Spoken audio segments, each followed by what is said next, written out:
नमस्कार दोस्तों, स्वागत है आपका पुष्पोम एजुकेशन में। दोस्तों, हम अभी पाठ्यक्रम पे चर्चा कर रहे हैं।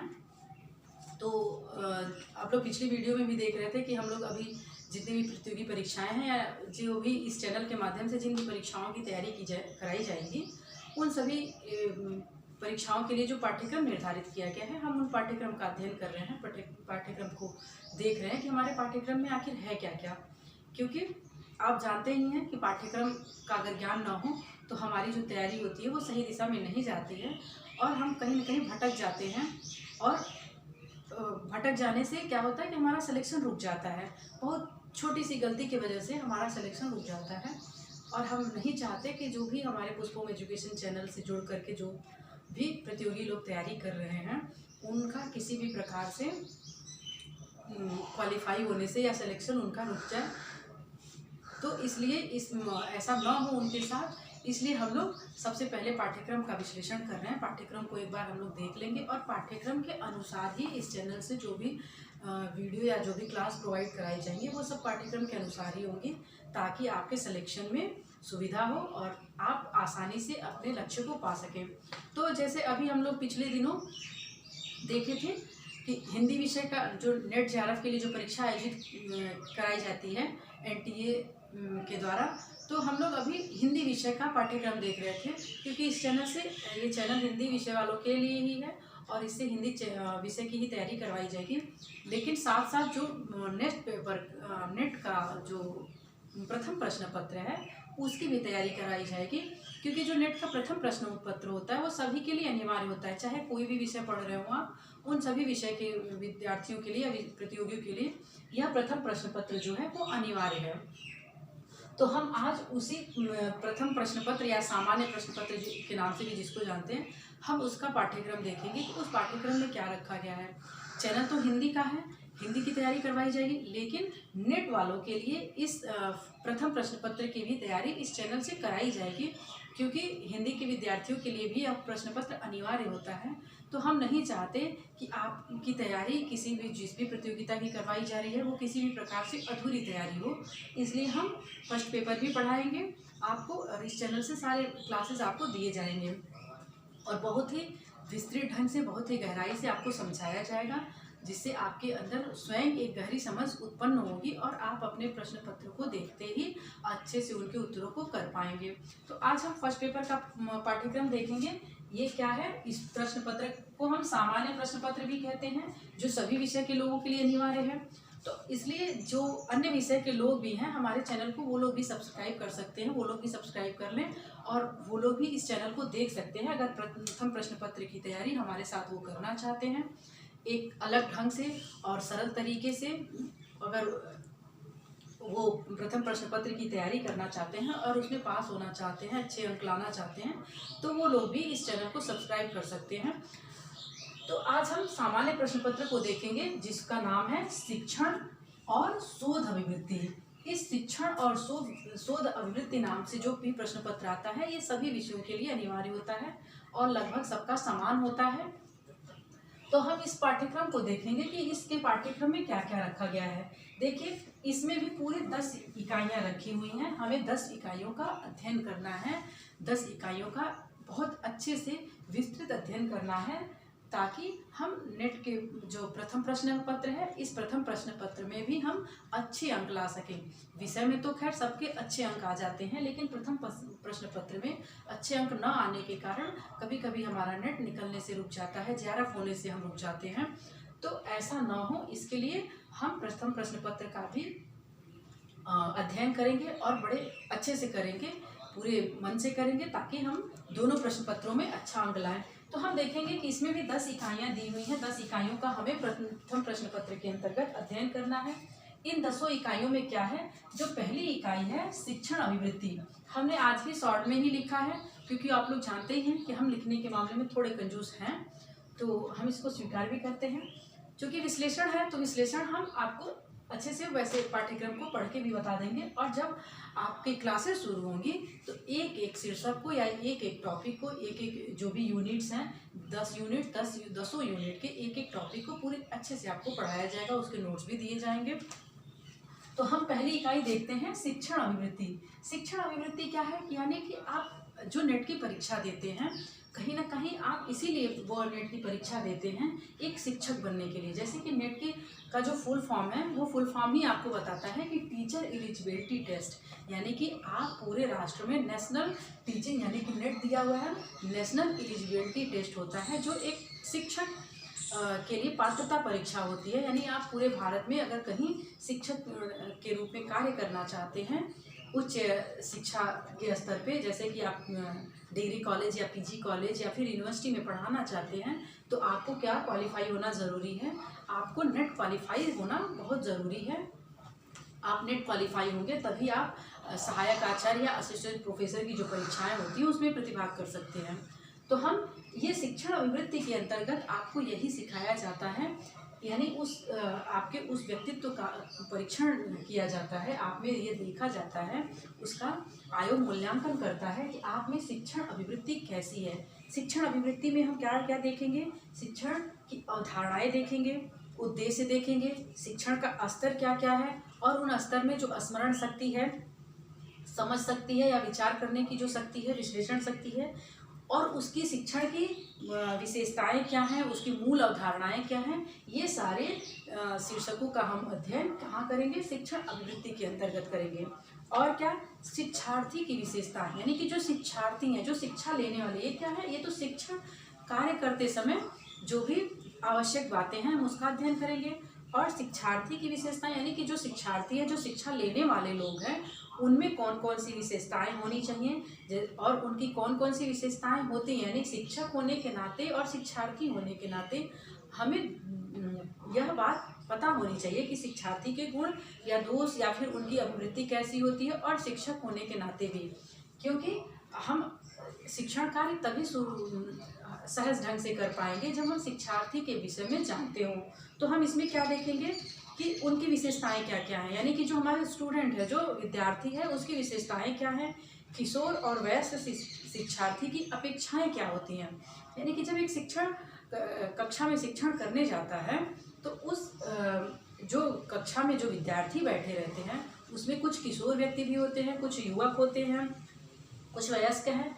तो उन किशोर मन वालों की का जो स्तर है या फिर जो वयस्क शिक्षार्थी है उसका मानसिक स्तर क्या है या उसकी अपेक्षाएं क्या हैं, वो अपने शिक्षक से क्या चाहता है, किस प्रकार का शिक्षण चाहता है, किस प्रकार का सपोर्ट चाहता है, इन बातों का हम अध्ययन करेंगे। शिक्षार्थी की विशेषताएं और उसमें क्या क्या शैक्षिक, सामाजिक, भावनात्मक, संज्ञानात्मक और व्यक्तिगत भिन्नताएं, यानी कि उनकी जो अपेक्षाएं होती हैं, शैक्षिक अपेक्षाएं क्या हैं उन विद्यार्थियों की। यदि वो किशोर है तो वो अपने शिक्षक से कैसा व्यवहार चाहता है, शैक्षिक अपेक्षाएं उसकी क्या है, या वयस्क है तो उसकी अपेक्षाएं क्या हैं।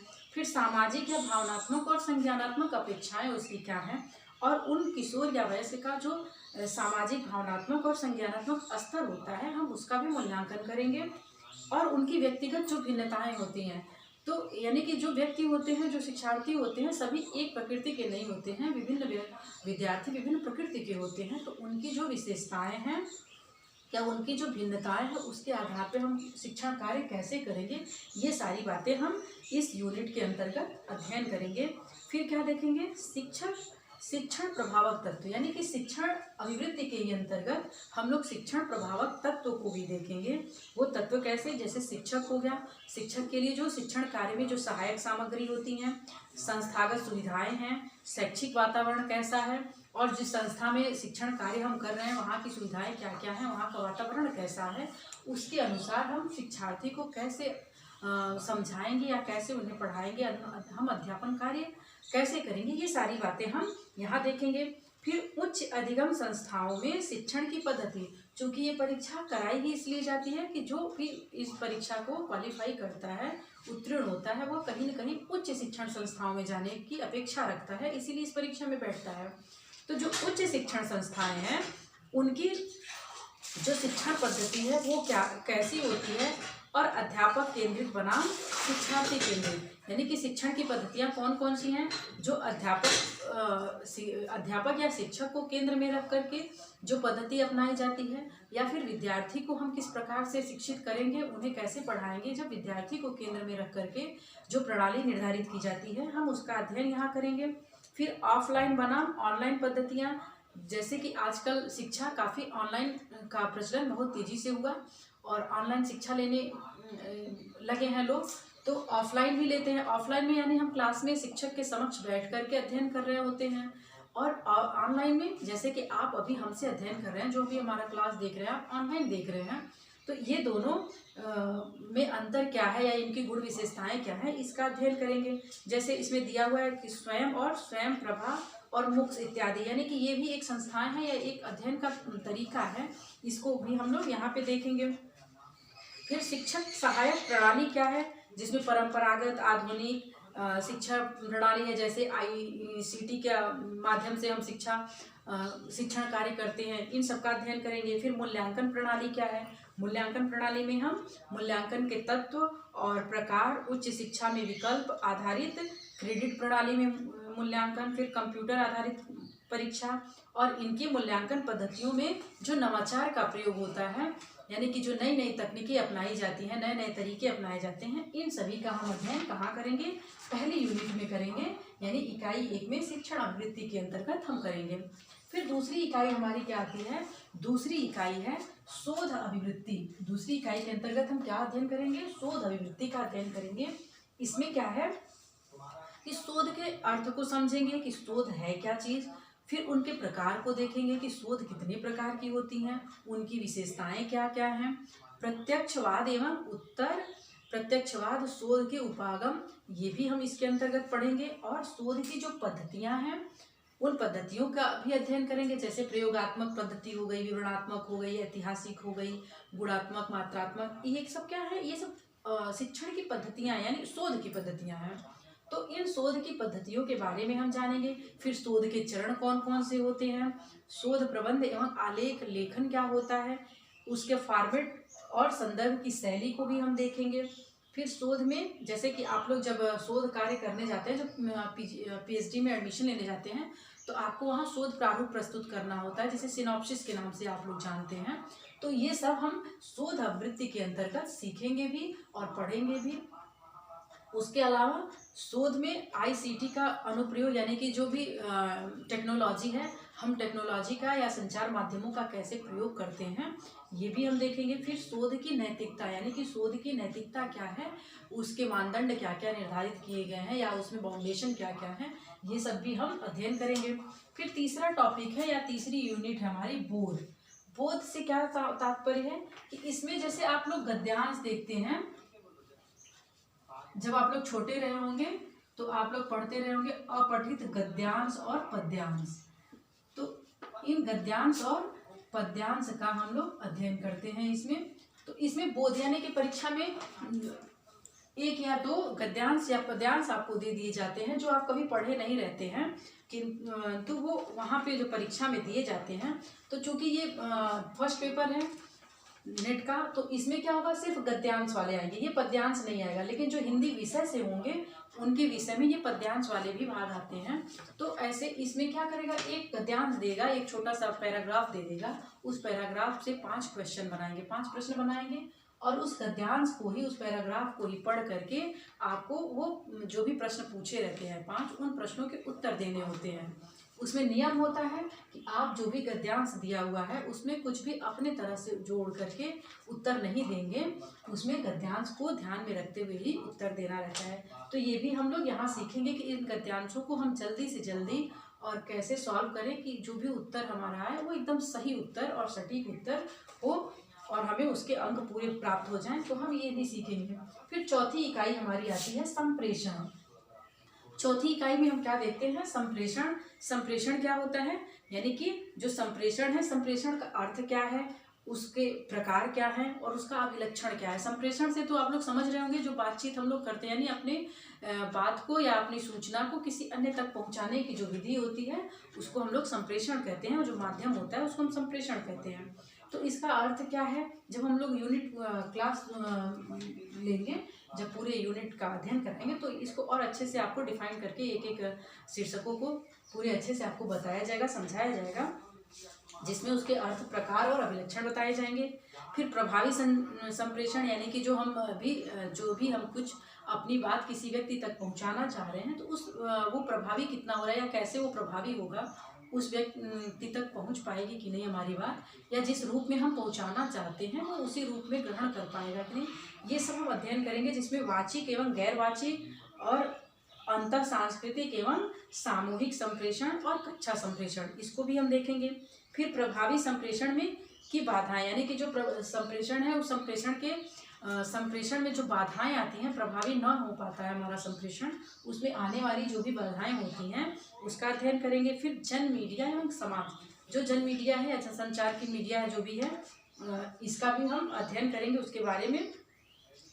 फिर 5वां यूनिट जो है हमारा गणितीय तर्क और अभिवृत्ति है। 5वां यूनिट है या 5वीं इकाई जो हमारी है, उसमें हम क्या पढ़ेंगे कि जो गणितीय तर्क और अभिवृत्ति, यानी कि जैसे आप लोग बोलते हैं रीजनिंग, जो रीजनिंग के सवाल होते हैं वो हम लोग इसमें देखेंगे। जैसे तर्क के प्रकार क्या है, फिर संख्या श्रेणी क्या है, अक्षर श्रृंखला, कूट और संबंध क्या होते हैं। फिर गणितीय अभिवृत्ति जिसमें अंश, समय, दूरी, अनुपात, समानुपात, प्रतिशत, लाभ और हानि, ब्याज और छूट, औसत आदि, ये जो मतलब जो टोटल आप लोग रीजनिंग कह सकते हैं कि जिसको आप लोग रीजनिंग के नाम से जानते हैं, उसका अध्ययन हम करेंगे इस 5वें यूनिट में गणितीय तर्क और अभिवृत्ति के अंतर्गत। फिर छठा यूनिट हमारा क्या है, छठा यूनिट है युक्त तर्क, यानी कि युक्त तर्क क्या होता है, इसको हम लोग जानेंगे इस यूनिट के अंतर्गत।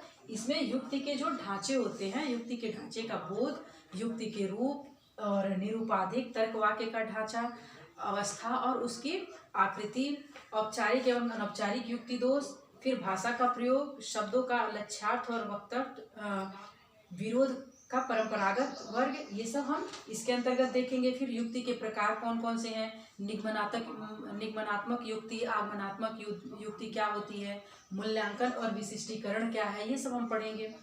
अनुरूपताएं क्या हैं वो देखेंगे। फिर वेन आरेख पे जो आधारित प्रश्न आते हैं उसको हम लोग देखेंगे, जिसमें तर्क की वैधता सुनिश्चित करने के लिए वेन आरेख का सरल प्रयोग किया जाता है या बहुप्रयोग किया जाता है। फिर भारतीय तर्कशास्त्र क्या है और ज्ञान के जो साधन हैं वो कौन कौन से हैं, वे भी हम देखेंगे इसी इकाई के अंतर्गत। और क्या प्रमाण जो है प्रत्यक्ष, यानी उसमें प्रमाणों का अध्ययन करेंगे। जो भी जैसे प्रश्न जो आएंगे आपके, वो प्रश्न दिए रहेंगे जिसमें प्रमाण को सिद्ध करना रहेगा कि हम पहले जैसे 2 या 3 कथन दे दिए रहेंगे प्रमाण के लिए, उसके आधार पे हमें प्रश्नों का उत्तर ढूंढना रहता है कि प्रमाण जो प्रत्यक्ष है या अनुमान लगा के या उपमान दे करके या शब्द की अर्थापत्ति और अनुपलब्धि करके हम प्रमाणों को देखेंगे। फिर अनुमान की संरचना, यानी कि जो हम अनुमान लगाते हैं उसकी संरचना कैसे होती है, उसके प्रकार क्या क्या हैं, व्याप्ति उसकी कैसे होती है और हेत्वाभास, ये सब हम अध्ययन करेंगे युक्ति युक्त तर्क के अंतर्गत। फिर उसके बाद हम 7वीं इकाई देखेंगे। 7वें यूनिट में हम पढ़ेंगे आंकड़ों की व्याख्या। इस आंकड़ों की व्याख्या में क्या देखेंगे, जो आंकड़े हैं उन आंकड़ों का स्रोत क्या है, प्राप्ति और वर्गीकरण, फिर गुणात्मक एवं मात्रात्मक आंकड़े क्या हैं, फिर चित्रवत वर्णन, जैसे हम उसको देखेंगे कि बार चार्ट क्या होता है, हिस्टोग्राम क्या है, पाई चार्ट, टेबल चार्ट और रेखा चार्ट के माध्यम से हम इन आंकड़ों की व्याख्या कैसे कर सकते हैं उसका हम देखेंगे। फिर आंकड़ों का मानचित्रण कैसे करेंगे ये भी पढ़ेंगे। आंकड़ों की व्याख्या और आंकड़े जो भी दिए रहते हैं उसका सुशासन कैसे होगा, ये सब कुछ हम देखेंगे, जिसको आप लोग डाटा इंटरप्रिटेशन के नाम से या पाई चार्ट के नाम से आप जानते हैं। उससे 5 प्रश्न बनते हैं, तो हम इसको भी यहाँ पढ़ेंगे। फिर एक इकाई कोई छुट्टी देखें, हाँ, अब हम 8वीं इकाई देखेंगे। ये तो 7वीं इकाई थी, 8वीं इकाई है सूचना और संरचना प्रौद्योगिकी, जिसमें ICT का प्रयोग हम लोग देखेंगे। ये सूचना और संचार प्रौद्योगिकी क्या है, इसमें जो ICT है यानी कि जो भी टेक्नोलॉजी है उसका प्रयोग हम कैसे करेंगे।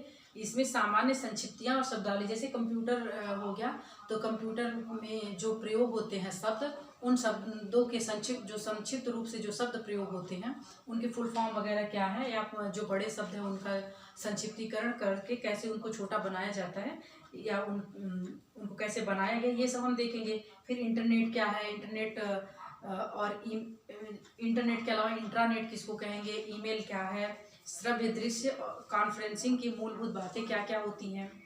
उच्च शिक्षा में डिजिटल की पहले कौन कौन सी हैं, यानी कि जो हम हायर एजुकेशन ले रहे हैं उस हायर एजुकेशन में इस आईसीटी का क्या उपयोग है और कौन कौन सी पहल की गई है इसके माध्यम से, वो भी हम देखेंगे।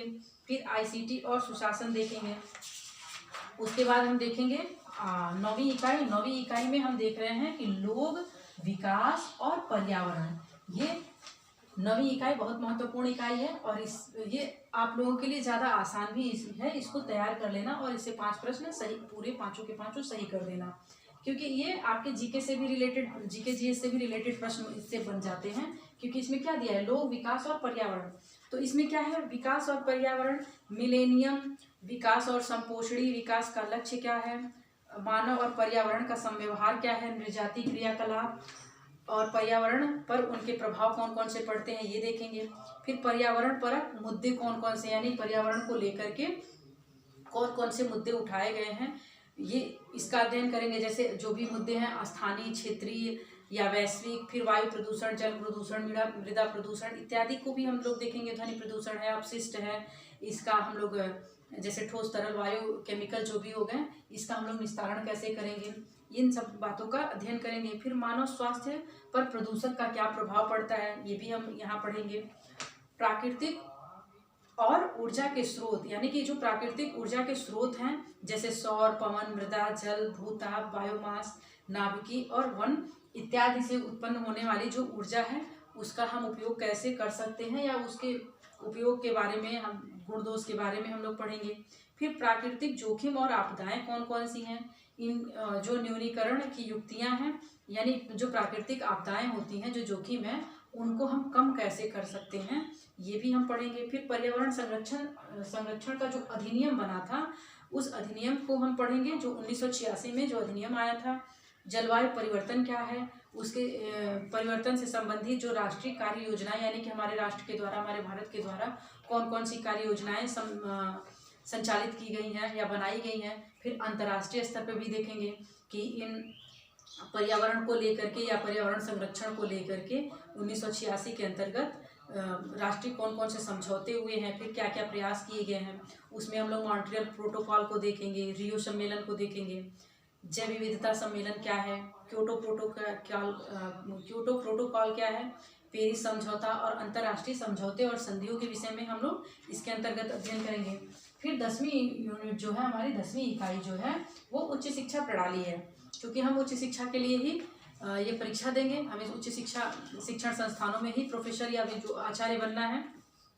तो हम इसके अंतर्गत क्या पढ़ेंगे, उच्च अधिगम संस्थाएं और प्राचीन भारत में शिक्षा, यानी प्राचीन भारत में हमारी शिक्षा की कौन कौन सी प्रणाली रही है, कौन कौन सी उच्च शिक्षण या अधिगम की संस्थाएं कौन कौन सी रही हैं, फिर उनकी प्रकृति क्या रही है, वहाँ पे शिक्षण पद्धतियाँ कैसी रही, ये सब हम अध्ययन करेंगे।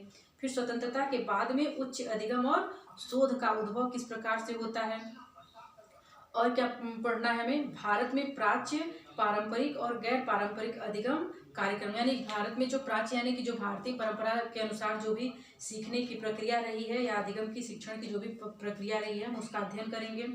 फिर गैर पारंपरिक स्रोत क्या रहे हैं या उनका वो कौन कौन से कार्यक्रम भारत में आयोजित किए जाते हैं, वो सब भी हम देखेंगे। फिर व्यावसायिक, तकनीकी और कौशल आधारित शिक्षा क्या है, यानी कि हम जो एजुकेशन ले रहे हैं, जो शिक्षा ग्रहण कर रहे हैं, उससे हम जीविका कमा पाएंगे कि नहीं, यानी वो हमारे लिए व्यावसायिक सिद्ध होगी कि नहीं होगी, और किस प्रकार से हो सकती है, हम उस अनुप्रयोग को देखेंगे। यानी कि कौशल आधारित शिक्षा क्या होती है, कि उसको भी हम लोग सीखेंगे या देखेंगे। जैसे कि एक हमारे अंदर किसी कौशल का विकास हो जिससे हम अपने जो जीवन है उसको सही ढंग से जी सके, और उसके साथ साथ हम धनार्जन भी कर सके, जिससे हमारे जीवन की जो मूलभूत आवश्यकताएं हैं वो पूरी हो सके। फिर उसके आगे हम क्या देखेंगे कि मूल्य शिक्षा और पर्यावरण परक शिक्षा, यानी कि मूल्य शिक्षा क्या क्या है, यानी नैतिक शिक्षाएं जिसको हम कह सकते हैं मॉरल एजुकेशन के बारे में हम पढ़ेंगे। फिर पर्यावरण से संबंधित शिक्षा क्या होनी चाहिए, हमें कैसे पर्यावरण को बचाना चाहिए, इसके बारे में भी हम अध्ययन करेंगे। फिर नीतियाँ क्या है, सुशासन क्या है, राजनीति और प्रशासन, ये सब हम कहाँ पे अध्ययन करेंगे, उच्च शिक्षा प्रणाली में हम अध्ययन करेंगे। तो ये हो गई आज आपकी फर्स्ट पेपर की 10 इकाइयाँ, जो काफ़ी लंबा है, लेकिन हम इस ढंग से पढ़ेंगे कि बहुत कम समय में हम इन 10 इकाइयों का पूरा अध्ययन कर लें ठीक ढंग से। और जो भी 10 इकाइयाँ हैं, इन सभी 10 इकाइयों से 5-5 प्रश्न बनाते हैं, और इस तरह करके इससे 50 प्रश्न आते हैं इस प्रथम प्रश्न पत्र से, जो 2-2 अंकों के होते हैं। तो हम इन 10 इकाइयों को इस ढंग से पढ़ेंगे कि इन 10 इकाइयों से जो भी 5 प्रश्न बनते हैं, उन सभी के उत्तर हम कर पाए, और पूरे के नहीं अगर कर पा रहे हैं तब भी कम से कम हम 40 तो पूरा कर ही लें। उस ढंग से हम इन सभी इकाइयों का गहन अध्ययन करेंगे, और हमारे द्वारा बहुत ही सरल विश्लेषण भी किया जाएगा। तो आप लोग अब क्या करें कि आप हमारे वीडियोस को या हमारे क्लास को नियमित रूप से देखने की आदत डाल लें। आप जैसे दवा खाते हैं उसी तरह सेहत के लिए, उसी तरह अगर नेट क्वालिफाई करना है, जेआरएफ क्वालिफाई होना है इस बार जून की परीक्षा में, जो जून में आयोजित परीक्षा होने जा रही है, तो आप लोग इसे टैबलेट की तरह पचाना सीख लें, नियमित रूप से पढ़ना, यानी कि दवा के जैसे दवा नियमित रूप से आप खाते हैं उसी तरह से नियमित रूप से इसे वीडियो को देखना शुरू कर दें, और जो भी क्लासेस दिए जा रहे हैं आप ध्यानपूर्वक पढ़ें, उनका अध्ययन करें। और हाँ, अगर आप चाहते हैं कि हमारे चैनल से फर्स्ट पेपर की शुरुआत जल्द से जल्द की जाए, यानी कि क्लासेस जल्दी से शुरू हो जाएं, तो आप लोग सब्सक्राइबर को बढ़वाइए, व्यूअर बढ़वाइए, आप लोग लाइक किया कीजिए वीडियो को। आप लोग वीडियो तो देखते हैं लेकिन लाइक नहीं करते हैं, बड़ी कंजूसी करते हैं आप लोग। तो आप लोग कंजूस ना बने, आप खुले मन से इस चैनल का स्वागत कीजिए, और जो भी ज्ञान दिया जा रहा है, जो भी शिक्षा इस चैनल के माध्यम से प्रदान की जा रही है, आप उसका स्वागत कीजिए, बाहें फैला करके उसे भरिए अपनी झोली में, और आगामी जो परीक्षा होने वाली है उस परीक्षा में अपनी सफलता को सुनिश्चित कीजिए।